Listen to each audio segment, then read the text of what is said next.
2005년 8월 1일이었는데요. 아침 9시 30분경 112로 신고가 접수됩니다. 동파구의 다세대 주택 2층 베란다에서 토막난 사람 다리가 발견됐다는 신고였습니다. 와, 어떻게 그런 끔찍한 일이 있지? 신고하신 분은 혹시 집주인이었던 건가요? 신고자는 60대 남성이었고요. 그 집주인의 친구였습니다. 친구가 닷새 전부터 연락이 안 돼서 걱정스러운 마음에 찾아왔는데 현관문도 잠겨 있고 아무리 불러도 인기척이 없었다고 합니다. 그래서 건물 벽을 타고 2층 창문으로 들어갔는데 지금껏 한 번도 맡아보지 못한 역한 냄새가 아주 진동을 했다고 합니다. 어머. 그러면 이미 시신이 부패가 많이 진행된 그런 상황이었나 본데요. 그죠. 8월이면 제일 더운 한여름이잖아요. 금방 부패되지. 그러면 부패 진행이 엄청 빨리 됐나 봐요. 그렇습니다. 저도 현장에 나갔었는데요. 지금도 냄새가 나는 것 같아요. 어머. 신고자도 친구가 쓰레기를 깜빡하고 버리지 않았나 이렇게 생각을 해서 이걸 열어봤다고 합니다.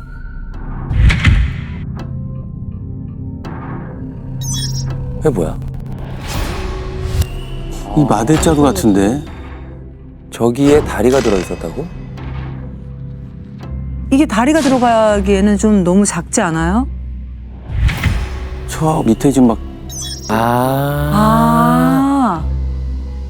맞습니다. 저 마대자루 속에 검게 부패된 사람 다리가 검은 봉지에 담겨 있었습니다. 발견된 곳은 다용도실 뒤쪽의 베란다였고요. 바닥에 흘러있던 건 혈흔과 부패액이 섞여 흘러나와 있던 거였는데요. 제가 가서 확인해 보니까 사람의 오른쪽 다리만 들어있었습니다. 전 또 무슨 일이야? 양쪽 다리가 아니고 오른쪽 다리만 들어있었다는 거예요? 아니 그러면 다른 시신의 부위는 어디 있었던 거예요? 집안을 저희가 샅샅이 살펴봤지만 다른 신체 부위는 전혀 나오지 않았습니다. 근데 왜 이 신고자의 친구 집 베란다에 토막난 시신이 있었을까요? 그러니까요. 집에 쓸 만한 게 아닌데 더구나 다리 한짝이고 집주인과는 연락이 된 건가요? 수사팀이 바로 연락을 시도했는데 전화가 꺼져 있었다고 합니다. 설마 이 집주인이 범인? 아니면 피해자? 그러니까 이 집주인이랑 관계가 분명히 있는 거죠. 범행이 이 집에서 일어난 게 맞긴 한가요? 저희가 루미노를 뿌려보니까 범행이 일어난 곳이 이 집이 맞긴 맞았습니다. 화장실의 벽이며 바닥, 천정까지도 온통 파란빛이 번쩍였습니다. 그럼 뭐 화장실에서 시신을 처리했나 보네. 범인이 싹 청소를 했나 보네요. 근데 왜 오른쪽 다리만 베란다에 남겨놨을까? 가지고 가려면 싹 다 들고 가서 어디다 유기하든지 했을 텐데 왜 다리 한 짝만? 아니면은 한 자루씩 차례차례 옮기는 거죠. 밖으로. 그러니까 남은 한 번에 다 가지고 가면은 의심을 받을 수도 있고 너무 부피가 크니까. 야, 만약에 그런 거라면 이 집에 언제든지 들락날락할 수 있는 사람이 범인이란 얘기잖아요. 이게 다리만 있어서 이게 가능할까 싶긴 한데 이게 피해자가 누군지 혹시 신원은 확인할 수 있었나요? 집안의 생활용품들을 수거해서 국가수에서 토막난 시신과 DNA를 대조해 봤는데 피해자는 집 주인이었습니다. 이 집에 혼자 살던 50대 여성이었고요. 다리만 있었기 때문에 정확한 사인이나 범행 도구를 추정할 수는 없었습니다. 전화를 받을 수 없는 상황이었군요. 야, 혼자 살았으니 신고자분이 아니었다면 발견이 안 됐을 수도 있겠다. 네, 맞습니다. 피해 여성은 오래전에 이혼한 데다 연락을 하고 지내는 친인척도 없었습니다. 신고자와는 몇 년 전 같이 살았던 사이라고 했고요. 편한 친구로 관계를 정리하고 같은 동네에 살면서 가끔 오가며 서로 챙겨줬었다고 합니다. 참, 신고자가 왜 벽까지 타고 집안까지 들어갔을까 했더니 근데 누가 이런 짓을 했을까요?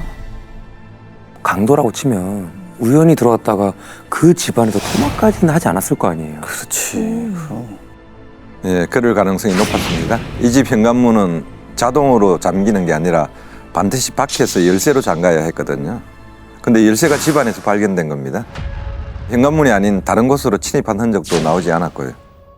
범인이 열쇠를 갖고 있으면서 이 집에 언제든 드나들 수 있는 면식범으로 추정을 했습니다. 그렇지. 보통 집 열쇠가 하나만 갖고 있지 않거든요. 스페어 키를 갖고 있기 때문에. 오른쪽 다리만 남겨둔 것도 뭔가 나중에 처리하려고 했던 건지.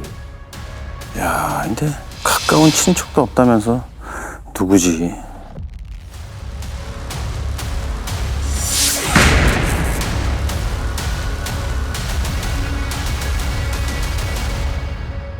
신고일이 8월 1일이라고 했잖아요. 네. 한 닷새 전이면 7월 말, 7월 뭐 한 27일쯤부터 일단 연락은 안 했다라는 거잖아요. 아니 근데 훨씬 전에 범행이 벌어질 수도 있는 상황이잖아요, 지금. 그런데 수사팀이 같은 건물에 사는 이웃집에 혹시나 수상한 사람을 보거나 이상한 소리를 들은 게 없는지 탐문을 하는데요. 아주 중요한 진술을 확보합니다. 피해자 집 바로 위층에 사는 이웃이 며칠 전 새벽 2, 3시경 아랫집에서 크게 싸우는 소리를 들었다고 한 겁니다. 며칠 전. 야, 새벽에 싸웠다고요? 뭐라고 하면서 싸웠는지도 좀 구체적으로 들었다고 하던가요? 정확하게 들리지는 않았지만 여성이 죽여, 죽여 이렇게 말하는 소리가 들렸다고 했고요. 그 후엔 뭔가 쿵쿵대면서 부딪히는 소리까지 났다고 합니다. 죽여. 여자 목소리를 쓰면은 피해자인가? 그때 싸우다가 살인의 토막까지 벌어진 것 같은데요. 며칠 전이다라고 하는 거는 뭐 구체적인 날짜는 모른다는 거잖아요. 맞습니다. 정확한 날짜는 기억이 안 난다고 했는데요. 그날 큰 소리가 나서 창문을 열고 아래층을 내려다 봤는데 그때 얼굴에 빗물이 좀 튀었다고 합니다. 그래서 수사팀이 기상청에 확인을 해보니까 근래 새벽 시간 서울에 비가 온 날이 28일 새벽밖에는 없었다고 합니다. 야, 28일 새벽. 신고자가 연락이 안 됐다고 한 건 27일이잖아요. 그렇죠.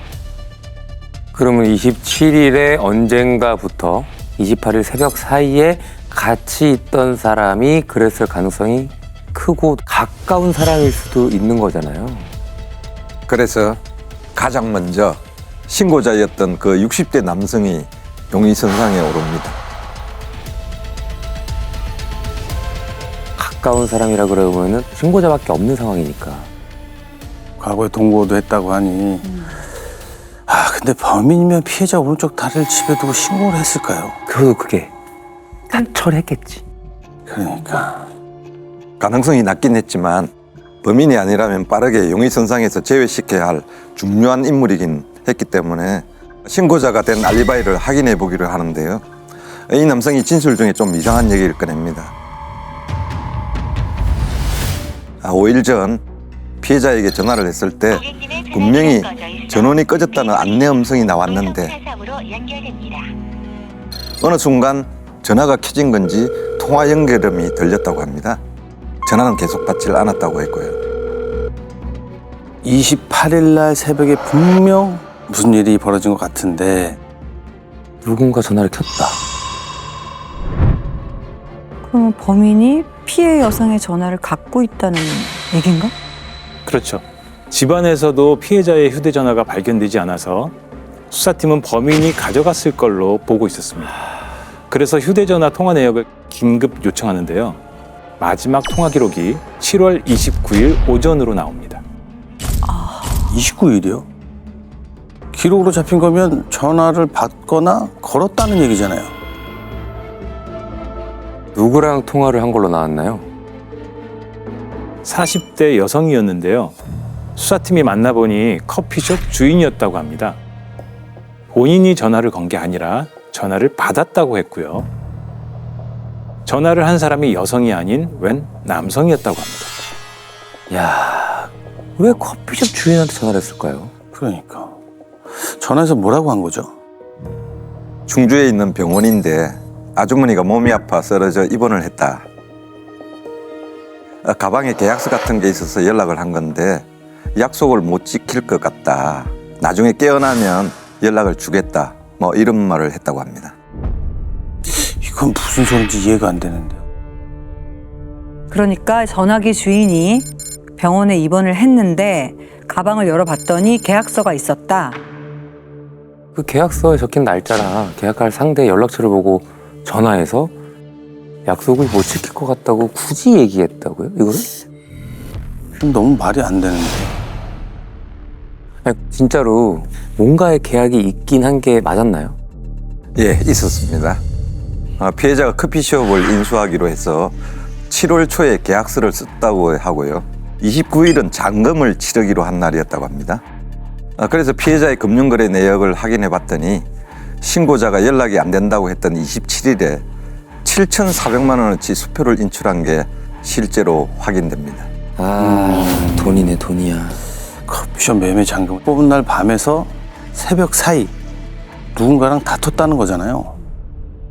그 남자가 피해자를 죽이고 7,400만 원을 가져갔고 이 사실을 안 남자는 연락해서 약속을 못 지킬 수도 있다라고 말을 대신한 거죠. 본인이 가져가고 시간을 벌어야 되니까. 심지어 커피숍 주인이 전화를 했던 그 남성의 목소리가 어딘가 낯익은 목소리였다고 했습니다. 에이? 야, 그러면은 커피숍 주인도 아는 남자였다는 거예요? 어떡해요? 피해자가 가게를 보러 오고 계약서를 쓰러 왔을 때 같이 온 남자가 있었다고 했는데요. 그 사람 목소리 같았다고 합니다.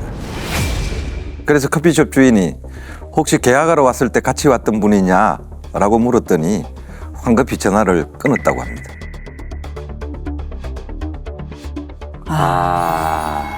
그 남자일 확률이 굉장히 높네요.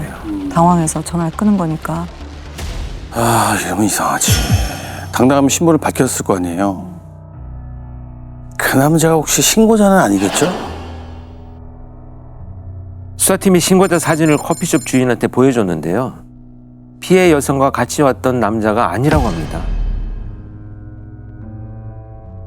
신고자가 된 알리바이도 모두 맞았고요. 그렇지. 신고자가 했으면 신고를 할 리가 없죠. 그쵸, 100% 의심을 받을 건데. 그러면 이 도대체 피해자 전화로 전화한 남자가 누굴까요?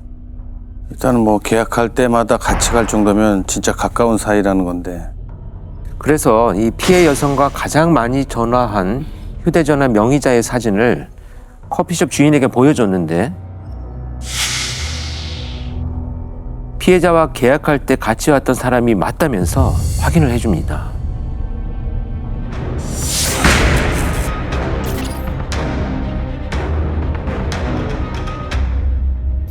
커피숍을 계약했다는 사실도 다 알고 있고 곧 잔금을 치를 거라는 것도 알고 있고 그 정도로 가까운 사이면 집 열쇠를 가지고 있을 수도 있겠다. 그렇죠. 야, 그래서 누구였어요, 그 사람이?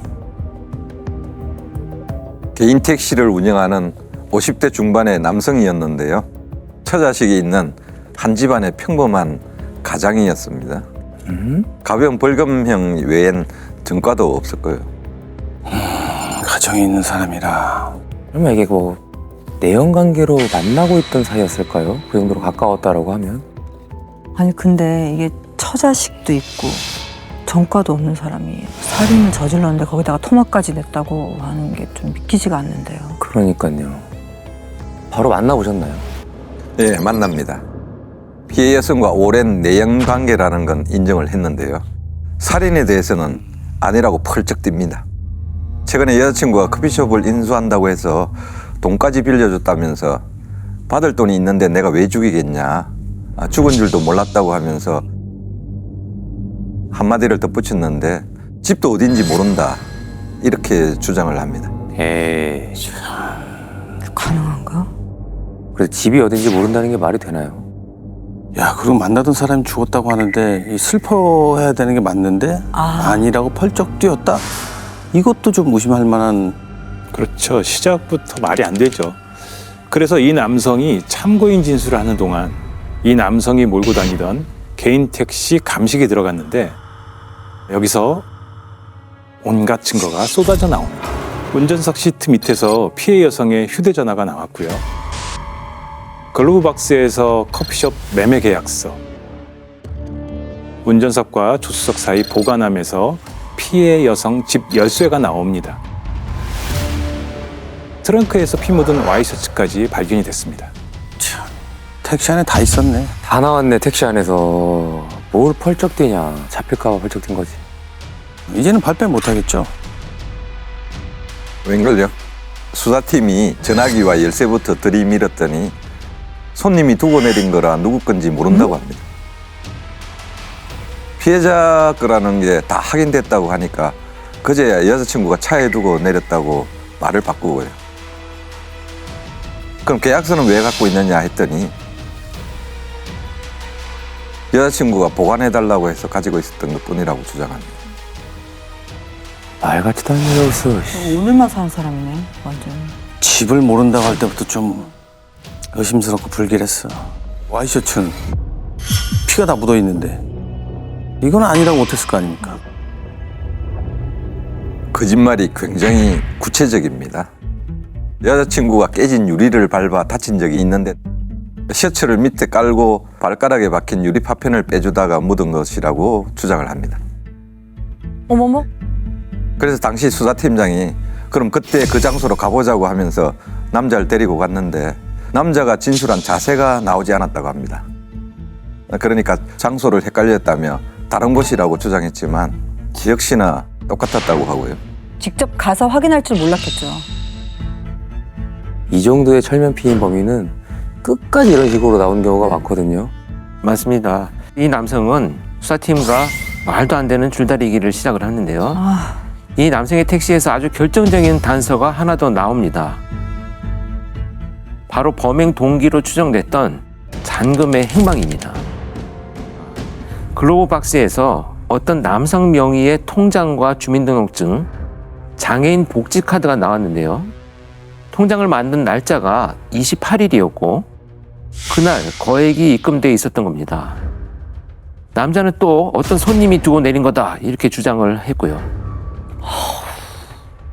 야, 이걸 뭐 계속 손님한테 핑계를 대냐.